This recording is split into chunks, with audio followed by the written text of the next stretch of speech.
première année. Bon, et puis on n'a pas pu passer l'information tôt.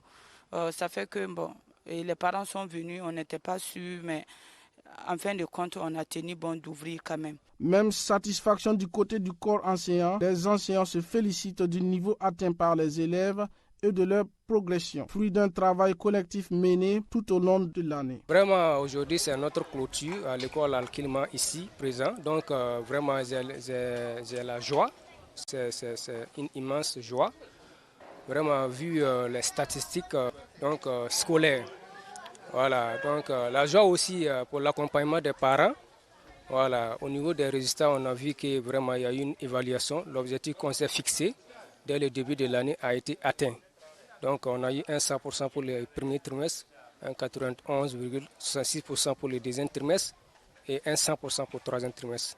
Vraiment, je suis satisfait.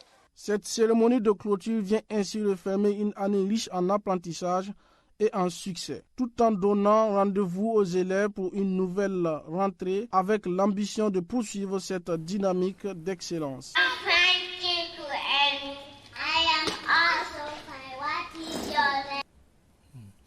On change de registre pour parler coopération, précisément coopération islamique militaire pour lutter contre le terrorisme. L'ambassadeur Boubacar Sawadogo reçoit les délégués burkinabés auprès de la coalition islamique militaire pour la lutte contre le terrorisme à Riyad le 23 juin de cette année. L'ambassadeur du Burkina Faso auprès du Royaume d'Arabie Saoudite, Boubacar Sawadogo, a reçu en audience au siège de l'ambassade du Burkina Faso à Riyad les représentants burkinabés auprès de la dite coalition, à savoir le camarade colonel Abdoul Rasmane Semde, nouvellement désigné et délégué, le colonel Dayak Newende Eric Constantin Tapsoba, délégué en fonction. Cette rencontre fait suite à la présentation officielle du colonel Semde Abdoul Rasmane au responsable de la coalition, conduite en présence du général de division Mohamed Ben Saïd Al-Mouridi, secrétaire général de la commission de la coalition. À cette occasion, le chef de mission diplomatique a adressé ses félicitations et ses encouragements au nouveau délégué, tout en saluant la confiance placée en lui par les plus hautes autorités du Burkina Faso pour représenter le pays au sein de cette importante organisation de coopération sécuritaire. Les échanges ont permis de mettre en lumière l'importance stratégique de la participation du Burkina Faso aux initiatives de la coalition. L'ambassadeur a notamment insisté sur le rôle des délégués dans le renforcement de la coopération militaire en matière de formation, de partage et de renseignement et de la lutte contre le terrorisme. La rencontre s'est déroulée dans une atmosphère empreinte de fraternité, de discipline et d'engagement patriotique, avec pour objectif commun de contribuer à la défense des intérêts sécuritaires du Burkina Faso et à la promotion de la paix dans la région, signé de l'ambassade du Burkina Faso à Riyad. On poursuit cette édition avec les grandes décisions du Conseil des ministres. Le gouvernement burkinabé a tenu son Conseil des ministres ce jeudi 25 juin sous la présidence du capitaine Ibrahim Traoré. Plusieurs décisions majeures ont été adoptées, notamment la révision des critères d'attribution des bourses d'études dans l'enseignement supérieur, aussi l'adoption des mesures pour la campagne cotonnière 2026-2027 avec des prix planchers garantis aux producteurs, ainsi que le lancement de plusieurs projets d'infrastructure et d'actions communication financée par le budget de l'État. Le Conseil a également procédé à des nominations et a donné des instructions pour accélérer la mise en œuvre des décisions. Suivons. Le coton burkinabé confirme sa belle vitalité. C'est la bonne nouvelle économique de ce jeudi. Réuni en Conseil des ministres sous la présidence du capitaine Ibrahim Traoré, le gouvernement dresse un bilan très positif de la campagne cotonnière 2025-2026. Il faut retenir qu'elle s'est déroulée, cette campagne, dans un contexte relativement favorable en termes de prix des intrants, en termes de prix d'achat du coton graine, en termes de conditions sécuritaires et climatiques. Au final, la production de coton graine conventionnel et biologique s'est établie à 314 293 tonnes en 2025-2026, contre une quantité de 294 507 tonnes la campagne précédente, soit une hausse de 7%. Le gouvernement va plus loin pour la campagne 2026-2027 en fixant des objectifs plus hauts.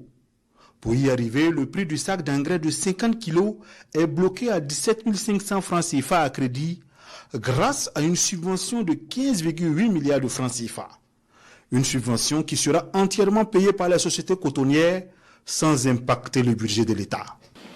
En termes de prévision pour la campagne à venir, la campagne 2026-2027, tenant compte de la vision de relance durable de la production et du contexte d'amélioration de la situation sécuritaire dans certaines zones de production, les objectifs de production de coton graine tablent sur une quantité de 534 000 tonnes pour le coton conventionnel et 2250 tonnes pour le coton biologique, avec des rendements à l'hectare de 1000 kg et 500 kg respectivement.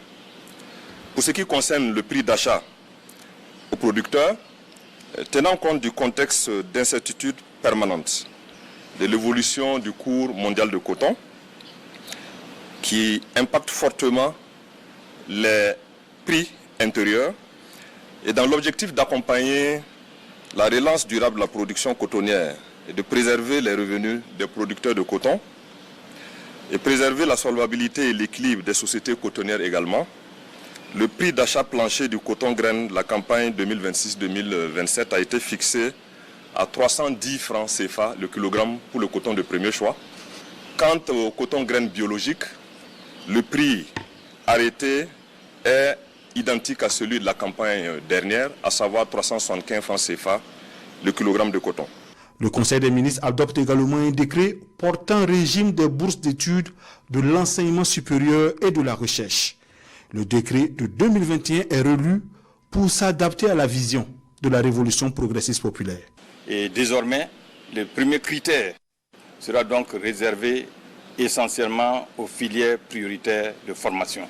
Ensuite, il y a bien sûr le critère de mérite, puis il y a le critère d'âge. Alors, il faut souligner qu'à ce stade, donc parmi les critères, il a été supprimé le critère relatif donc aux revenus des parents, parce que c'était quand même un critère assez difficile à cerner. L'autre innovation majeure, c'est le transfert de tout ce qui est aide au niveau donc du FOSER Bangre-Baobo. Donc dorénavant, les dossiers d'aide vont être examinés au niveau donc du FOSER. Ensuite, autre innovation, nous avons également l'encadrement des études à l'extérieur. Alors là, il faut souligner que dorénavant, pour tout étudiant, tout Burkinabé qui veut accomplir ses études à l'extérieur et ayant bénéficié d'une bourse, a l'obligation d'obtenir une autorisation préalable du ministère en charge de l'enseignement supérieur avant d'entamer donc ses études à l'extérieur. De même, dorénavant, il faudra obtenir une autorisation préalable du ministère en charge de l'enseignement supérieur pour tout Burkinabé qui veut accomplir ses études au Burkina Faso, mais bénéficiant d'une bourse, soit d'une structure internationale, interétatique et autres. De même, il est désormais recommandé et même exigé que tout étudiant burkinabé qui veut aller à l'extérieur pour accomplir ses études, qu'il puisse obtenir une autorisation préalable du ministère en charge de l'enseignement supérieur, quelle que soit la source de financement, y compris les financements personnels. Donc, faute de quoi, sans l'obtention de ces autorisations préalables, l'apprenant s'expose à ce que le diplôme, le titre ou le grade obtenu à l'extérieur ne soit pas reconnu au Burkina Faso. Ce nouveau dispositif, plus qu'un filtre administratif, se veut être un outil de planification nationale et d'épanouissement des futurs diplômés.